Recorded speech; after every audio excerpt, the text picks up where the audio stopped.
ನಿಮ್ಮ mobile hack ಆಗಕ್ಕೆ main reasons ಏನಪ್ಪಾ ಅಂತಂದ್ರೆ, ಆಮೇಲೆ ಮತ್ತೆ ನಿಮ್ಮ ಮೊಬೈಲ್ ಏನಕ್ಕೆ ಹ್ಯಾಕ್ ಆಗುತ್ತೆ ಈ ಒಂದು ವಿಡಿಯೋದಲ್ಲಿ ನಾವು ನೋಡೋಣ.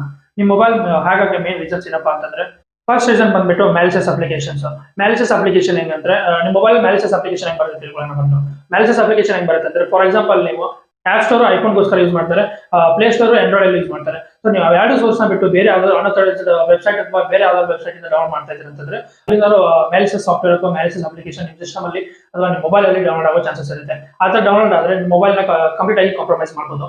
ಆಮೇಲೆ ಸೆಕೆಂಡ್ ಬಂದ್ಬಿಟ್ಟು ಫಿಶಿಂಗ್ ಮೇಲ್. ಫಾರ್ ಎಕ್ಸಾಂಪಲ್ ಯಾರೋ ಹ್ಯಾಕರ್ಸ್ ಅಥವಾ ಯಾರೋ ಸ್ಕ್ಯಾಮರ್ಸ್ ನಿಮಗೆ ಫಿಶಿಂಗ್ ಮೇಲ್ ಕ್ಲಿಕ್ ಮಾಡ್ತಾರೆ, ಅದ್ಮೇಲೆ ನಿಮಗೆ ಕ್ಲಿಕ್ ಮಾಡೋ ತರ ಕ್ಲಿಕ್ ಮಾಡ್ತಾರೆ. ನೀವು ಕ್ಲಿಕ್ ಮಾಡಿದ್ರೆ ಅದ್ಮೇಲೆ ಅದು ನಿಮಗೆ ಬೇರೆ ಯಾವ್ದೋ ಒಂದು ವೆಬ್ಸೈಟ್ ಅಲ್ಲಿ ಹೋಗ್ಬಿಟ್ಟು ಅಲ್ಲಿಂದ ಮ್ಯಾಲಿಷಿಯಸ್ ಅಪ್ಲಿಕೇಶನ್ ಅಥವಾ ಮ್ಯಾಲಿಷಿಯಸ್ ಸಾಫ್ಟ್ವೇರ್ ಡೌನ್ಲೋಡ್ ಆಗ್ಬಿಟ್ಟು ನಿಮ್ಮ ಮೊಬೈಲ್ ಕಾಂಪ್ರಮೈಸ್ ಅಥವಾ ನಿಮ್ಮ ಮೊಬೈಲ್ ಹ್ಯಾಕ್ ಆಗೋ ಚಾನ್ಸಸ್ ಇರುತ್ತೆ. ಥರ್ಡ್ ಮತ್ತೆ ಫೋರ್ತ್ ರೀಸನ್ ಬಂದ್ಬಿಟ್ಟು ಔಟ್ಡೇಟೆಡ್ ಸಾಫ್ಟ್ವೇರ್ಸ್ ಮತ್ತೆ file transfer through Bluetooth. For example outdated software ಅಂದ್ರೆ ಹೆಂಗೆ? ಔಟ್ಡೇಟೆಡ್ ಸಾಫ್ಟ್ವೇರ್ ಅಂತಂದ್ರೆ ಓಲ್ಡ್ ವರ್ಷನ್ಸ್ ಆಫ್ ಸಾಫ್ಟ್ವೇರ್ ನ ಯೂಸ್ ಮಾಡ್ತಾ ಇರ್ತಾರೆ ನಿಮ್ಮ ಮೊಬೈಲ್ ಅಲ್ಲಿ.